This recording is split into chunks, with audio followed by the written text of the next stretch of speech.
Chapter 7. The Host. The London street outside the Leaky Cauldron was darker than usual. Streetlights flickered on and off overhead, throwing broken pools of light across the pavement. Neville moved slowly down the street, deep in thought, his hands in his pockets as he made his way home. Then one of the streetlights flashed. He stopped.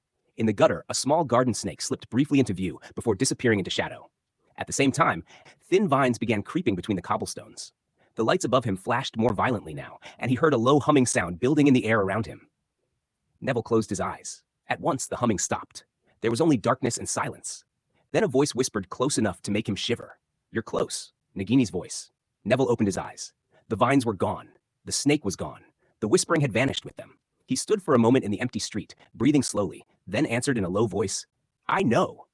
Only then did he realize he was standing at the door to the Leaky Cauldron. A moment later, the door opened, and Hannah Abbott appeared. She was young, blonde, and wearing an apron, clearly on shift. When she saw Neville, her expression changed at once. She took him by the arm and drew him inside before he could properly protest. Once they were in the warmth of the tavern, she brushed the hair from his eyes and smiled at him. And Neville, who had been carrying too much tension for too long, let out a breath and smiled back. The next day at the Aurors office was chaos. Reports were coming in from all over London. Notes, owls, and shouted messages kept arriving without pause, and the whole office had the strained feeling of a place trying to hold together just a little too hard. Ron had been spreading reports across the table and marking locations on a map. After a while, the pattern became clear enough that even he stopped joking. "They're converging," he said. Harry looked over his shoulder. "Good work. Can we tell where they're converging to?" Gawain Robards leaned over the map and studied the points Ron had marked. His expression darkened. "I'd say right to the Leaky Cauldron," he said after a moment. "Or Diagon Alley." Neville looked up sharply, worry flickering across his face. Ginny, who had been helping in the office with the extra reports, noticed immediately. She set her papers aside and crossed the room to him. Harry glanced between the map and the marks Ron had made. "So it's converging. That means it'll become more dangerous." Ron gave a grim nod. "Like polyglass." "Yes," Harry said. Ginny stopped beside Neville and lowered her voice. "You're not fighting it anymore, are you?" Neville looked at her, then down at the floor. "I don't think I'm supposed to." Ginny's expression softened, but her concern remained. "This is a dangerous place to be, Neville. I know that. If you lose control, it's..." She hesitated. "You can't get it back alone.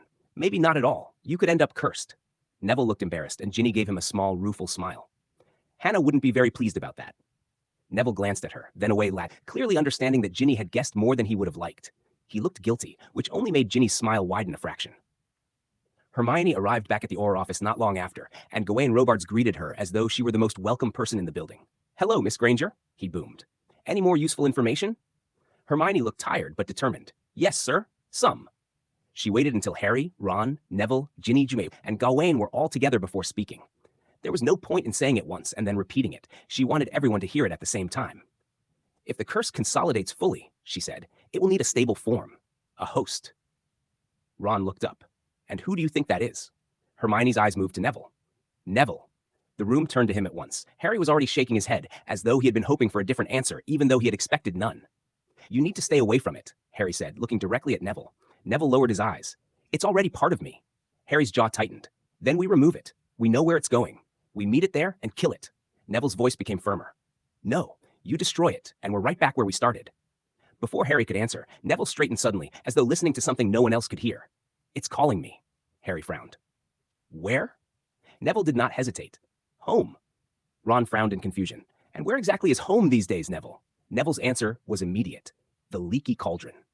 Harry, Ron, Neville, and Gawain apparated to the end of the block outside the Leaky Cauldron. At once, Harry knew something was wrong. The street was dark, the lights were out, the air felt thick as though the place itself were holding its breath. Two figures emerged from the shadows. Tom, the landlord, and a young woman in an apron. "Neville?" the woman said, her voice tight with fear. "Hannah?" Neville replied. "What happened?" Tom looked grim. "Plants and creatures are taking over the tavern." Gawain stepped forward at once. "Everyone all right, Tom?" "Everyone got out all right, yeah," Tom said. "What's going on?" Harry did not wait. He looked at the others and said, "Let's go." But Hannah had already moved in front of Neville, grabbing his arm. "Go," she said. "Go where?" "No."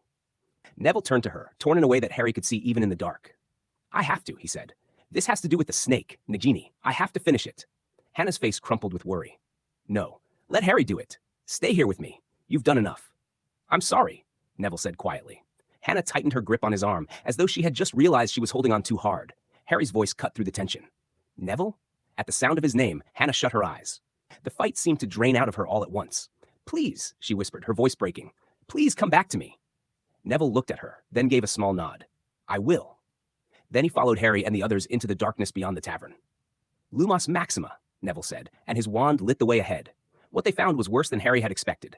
The doorway into the leaky cauldron was choked with vines, moving restlessly like a box full of worms.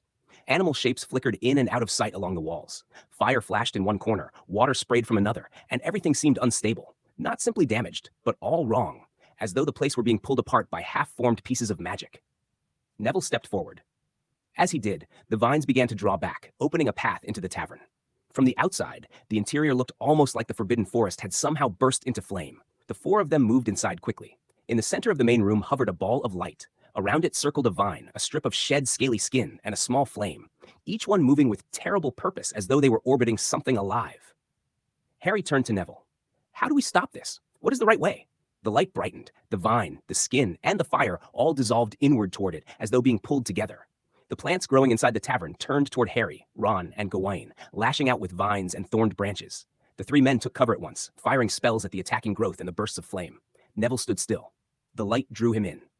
Vines coiled around him, but did not attack. Fire curled near his feet without burning him. Around him, the shadows of serpent shapes gathered and moved as though guarding him and the light at the center. Then Neville stepped into the glow. His body went rigid, his posture twisting as if something had taken hold of him from the inside. When he spoke, it was not his voice that came out. Almost. Whole. Harry raised his wand toward him at once. Ron stepped in front of Harry. No, you'll repeat it. I'm ending this, Harry snapped. Neville's going to end up cursed, Ron shouted back. I can't let that happen. From the far side of the room, Neville's voice came again, urgent and strained. No, you destroy it, and we're right back where we started. Ron looked between them, panic and logic battling in his expression. As Hermione said, we can't kill it. It must choose death. We've got to keep Neville safe so he can... A vine wrapped around Ron's ankle and sent him crashing to the floor. Harry yelled, Reducto! The spell tore open a clear space around Ron, long enough for him to scramble back to his feet. Neville closed his eyes. Then, in a strange white space far away from the tavern, Neville stood facing Nagini. She was there in her original human form, clearer now than he had seen her before. More whole, more real, but still unstable, flickering at the edges, shifting now and then into something else. Neville faced her calmly. If I let you finish this, he asked, what happens? Nagini's answer was honest enough to make him pause. I don't know. She began to circle him slowly, and Neville mirrored her movement, each of them watching the other carefully. I don't remember being human clearly, Nagini said, and I don't remember being a snake fully either. Her frustration rose sharply, then softened into something closer to grief. I guess I'm stuck in between. I don't belong anywhere. Back in the leaky cauldron, the magic surged again. The room was growing more dangerous by the second. Ron shouted over the noise. This is getting out of hand. Gawain's face had gone pale. I'm getting back up. We need help. Go, Harry shouted. I'll stay with Neville. Gawain hurried back out through the ruined doorway. Neville opened his eyes again, visibly straining to keep control. I can hold it, he called to Harry, but not for long. Then we finish this, Harry said. We can end this now. Neville shook his head. No, we can finish it. Give me more time, please. He closed his eyes once more. In the white space, Neville looked at Nagini and spoke with quiet certainty. You want to be whole? Then you have to let me help you end it. Then everything surged at once, and the world burst into white.